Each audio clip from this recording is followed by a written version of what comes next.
Retornando ao nosso estudo sobre a carta aos Romanos, hoje nós estamos no vídeo de número 15, também na quinta divisão, que está falando do mistério de Israel. Os capítulos são dos 9 até o 11. Hoje vamos falar mais daquilo que está no capítulo 9, que vai falar sobre a liberdade de Deus.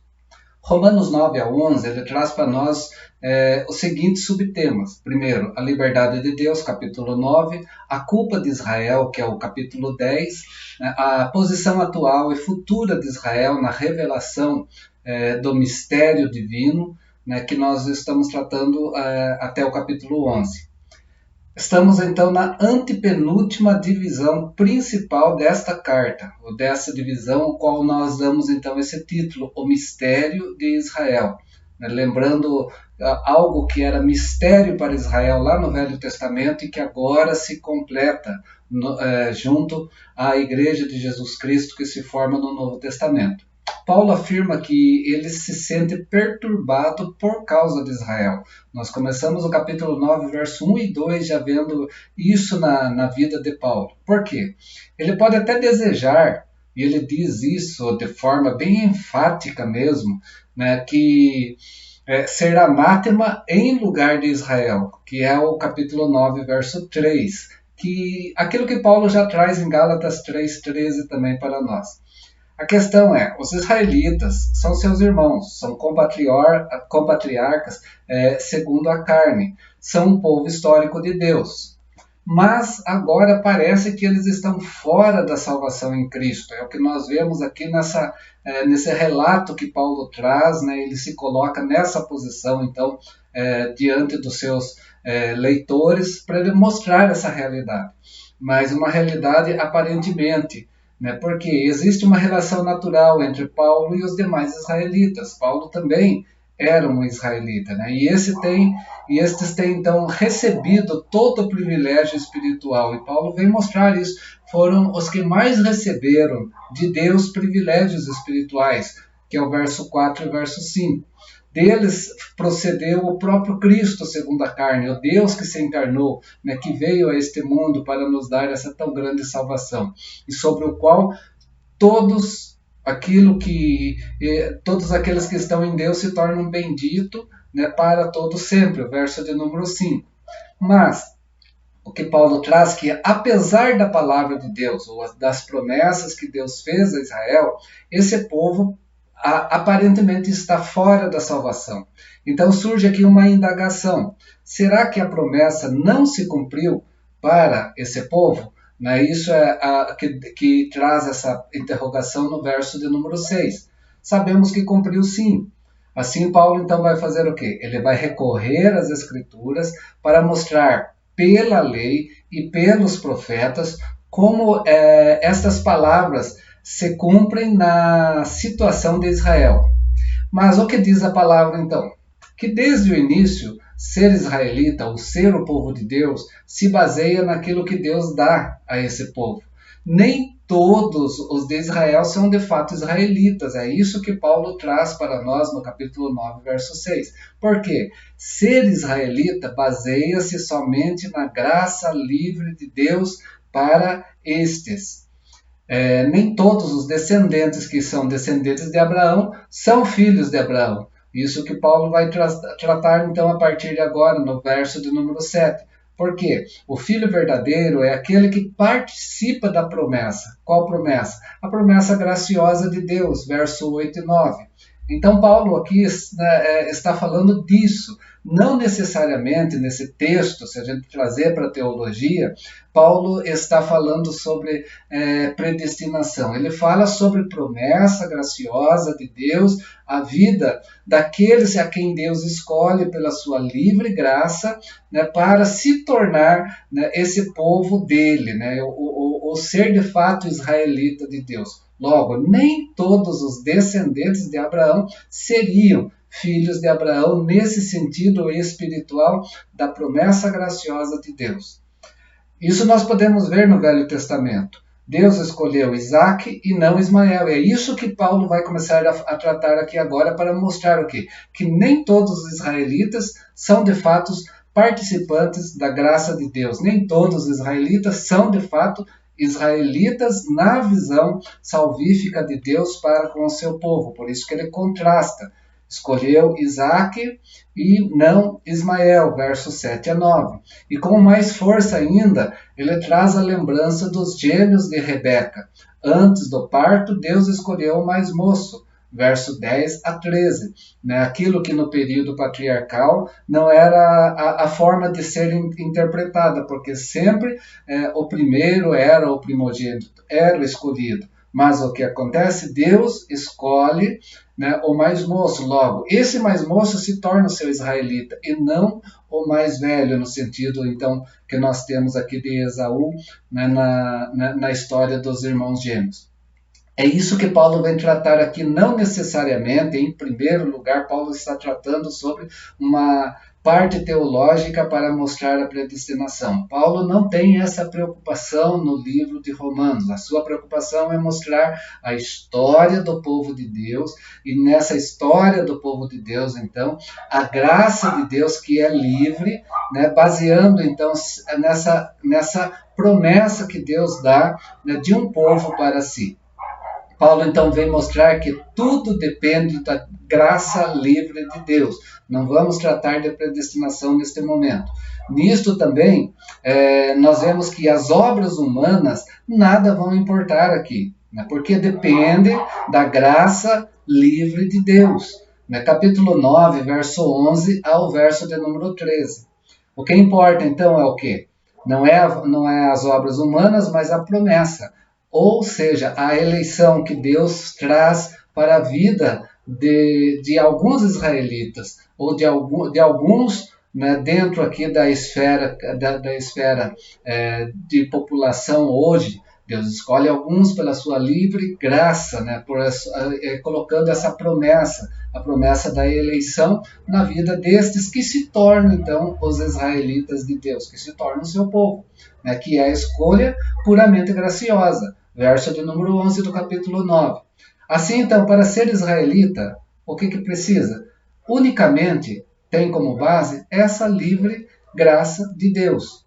Foi isto que Israel não compreendia. Para Israel isso não era compreensível, porque Israel olhava para a nação como um todo, e a nação como um todo sendo o povo de Deus. O homem, então, recebe o quê? Aquilo que Israel não compreende, que o homem recebe a justiça de Deus pela fé na graça de Deus que se dá então agora a partir de Cristo Jesus, não por obras do próprio homem, verso 30 a 33. Essa não é a compreensão.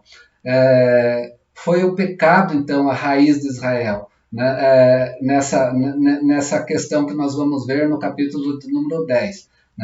Então, ao mesmo tempo que nós temos essa livre graça de Deus, a obra é de Deus e não do homem, nós temos o quê? Uma falha em Israel, uma falha que foi demonstração da palavra de Deus ter sido cumprida, ao mesmo tempo que Israel saiu da presença de Deus, mas a palavra de Deus cumpre-se da forma que Deus coloca e determina sobre a face da terra. Verso 27 a 29. Se Deus age dessa maneira, será que ele não é injusto? E aí é o que entra muito nesse capítulo 9, essa indagação então de Deus escolher um e rejeitar o outro. No sentido aqui de seu povo, não tanto no sentido predestinação, que Paulo está trazendo como exemplo pessoas aqui dentro da nação de Israel, dentro dos israelitas, nem todos são então israelitas de fato. Deus age dessa maneira e ele se torna injusto? É essa questão no verso 14. E a resposta vem não, dos versos 14 a 29. Deus não está determinando por alguma coisa fora de si mesmo. Isto que Paulo vem afirmar então. Não é algo que está fora de si mesmo. É aquilo que Deus tem e traça para a sua livre graça, pela sua vontade que está acima de todas as coisas. Paulo vai defender aqui então a tese de que Deus está livre para isso, para essa escolha, então para essa eleição. Ele tem o direito, E ele tem o direito do quê? De ter misericórdia com quem ele quer. Né? Como também ele tem o direito de endurecer o coração de quem ele quer. Versos 15 ao verso de número 18. Israel não compreende o Deus livre. Essa é a grande questão. Né? Isso fica confuso para Israel como um todo. Né? Por quê? Porque ele não compreende o Deus livre dentro dessa sua graça. Né? Verso 15 e 16. Assim como foi aí, vem Paulo trazendo, o caso de Faraó. Deus estava livre para deixá-lo perecer na última praga. Verso de número 15. Mas também tinha direito de poupá-lo para que ele lhe servisse, verso 16, que ele se tornou, né, também um instrumento na mão de Deus naquele momento para mostrar a grandeza de Deus, né, diante de todos os deuses que havia no Egito e diante do seu povo também, né, daqueles que futuramente se tornam os verdadeiros israelitas de Jesus, através de Jesus Cristo. Então surge aqui outra indagação. Se for Deus quem endurece, será que Faraó ou Israel também hoje tem culpa? Verso 19. Aí entram as questões. Quem é o homem para criticar Deus? Verso 20, 22 e 23. Pois ele, Deus, é livre para cumprir a sua intenção. Verso de número 21. Né? Aqui entra a questão lá, colocando a livre graça de Deus no sentido do oleiro no seu trabalho. O oleiro está livre para fazer o quê? Do mesmo vaso, um vaso de luxo e um mais simples, para uso diário. É isso que o texto está falando, que Paulo traz, né, com relação ao oleiro. O oleiro pode fazer de um mesmo barro um vaso bem luxuoso, um vaso extremamente mais viável para ter um preço alto, né, porque dele vai demandar, né, um luxo a mais, mas desse mesmo barro ele pode ter separado para fazer um outro vaso mais humilde, para um uso diário, um vaso mais prático, né, sem toda a luxúria que tem o vaso de luxo, verso 21. Aquilo que Paulo escreve a Timóteo na sua segunda carta, no capítulo 2, verso 20. É aqui que nós temos a interpretação que Paulo está dando nesse momento.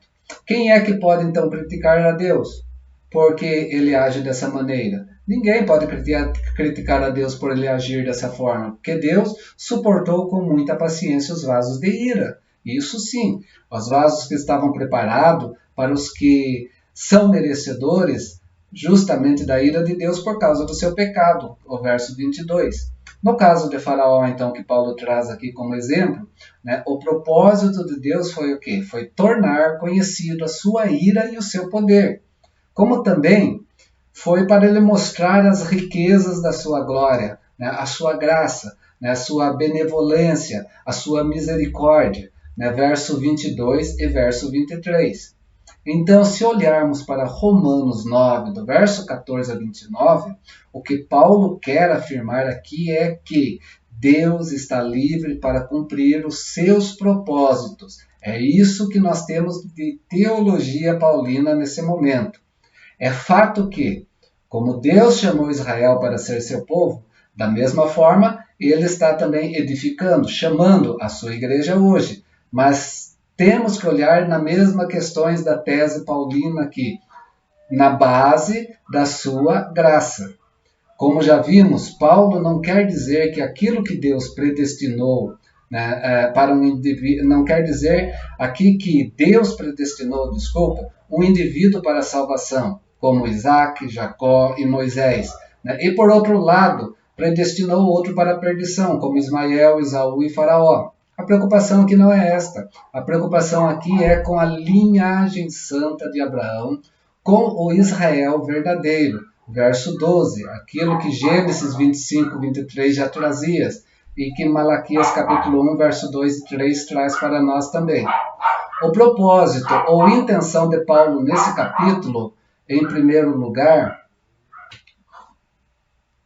o propósito ou intenção, então, que Paulo traz nesse capítulo, em primeiro lugar, não é dizer que desde a eternidade tudo foi predestinado e por isso era inexorável que Israel estivesse fora de Cristo. o fato de Israel estar fora da salvação é devido ao próprio Israel. Não é de Deus, mas vem do próprio Israel. Capítulo 9, verso 30 a 33. Esse é o primeiro lugar que Paulo trata aqui para nós.